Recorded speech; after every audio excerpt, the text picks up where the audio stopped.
आपण सध्या आहोत प्रादेशिक मनोरुग्णालय म्हणजेच पुणे मेंटल हॉस्पिटल समोर आणि इथं आम आदमी पक्षातर्फे उपोषण सुरू करण्यात आलेलं आहे। त्यांचे असे आरोप आहेत की इथले जे खासगी ठेकेदार आहे ते कामगारांचा पैसा खात आहेत। या संपूर्ण विषय आपण जाणून घेणार आहोत आम आदमी पक्षाचे जे कामगार सेलचे पुणे शहर अध्यक्ष आहेत संजय कोणे यांच्याकडनं।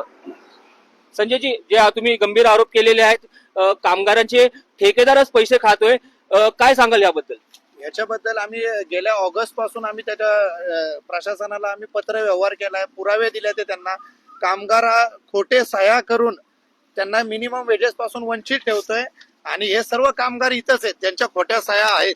ऑलरेडी आम्ही ते दाखवतोय आणि याचं पत्र चौकशीचं पत्र 1-1.5 ते महिन्यापूर्वी आम्ही दिलेलं होतं। हे सर्व कामगार इथं बसलेले ते कमीत कमी त्यांच्या पगारातून त्यांनी 3-3 ते 5-5 हजार केले ते, म्हणजे एका महिन्याचे 2 लाख रुपये खाल्ले गेले ते।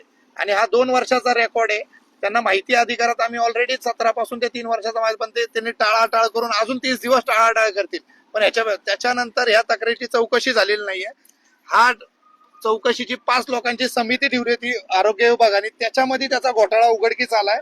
स्वच्छता सेवा म्हणून त्याला कुठलेही सर्रास बिल केलेलं आहे। अधीक्षक यांनी आरोग्य विभागाने कुठलीही चौकशी नाही केली, किती स्क्वेअर फीट त्यांनी स्वच्छ केलंय, कामगारांना किमान वेतन पाळलं गेलंय का नाही, पीएफ भरलाय का नाही, कुठलीही चौकशी न करता सरसकट चौकशी केली। हे त्यांचे निकष आहेत 5 लोकांच्या समितीचे, हे त्यांच्या सह्या आहेत। तर त्याच्यामध्ये सरळ तरी बिलं काढून येऊन डीडी ऑफिस वाल्यांनी त्याला ब्लॅक लिस्टेड करावं, हे मार्च मध्ये त्यांना अहवाल दिलाय। हे पत्र त्यांचं आहे डीडी ऑफिसचं। तुम्ही या संदर्भात कुठे तक्रार केली? ऑलरेडी आरोग्य विभागाकडे आम्ही तक्रार केली आहे, लेबर ऑफिसला आम्ही तक्रार केलेली आहे, ती केस चालू आहे। पण हे गरीब लोकांनी किती दिवस कोर्टाच्या फेऱ्या मारावं, कारण ठेकेदारांचं काय म्हणणं आहे? अधिकाऱ्यांचं काही नाही म्हणणं। आजही त्यांनी काल मला एक पत्र दिलंय की चौकशी करू, तुमच्या तक्रारीची शहानिशा करून चौकशी करू। तुम्हाला असं वाटतंय का अधिकारी ठेकेदाराला, संबंधित ठेकेदाराला 100% आमचं म्हणणं तेच आहे की तुम्ही चौकशी किती दिवस, हे तुमचे अहवाल आहेत, आमचे नाहीयेत।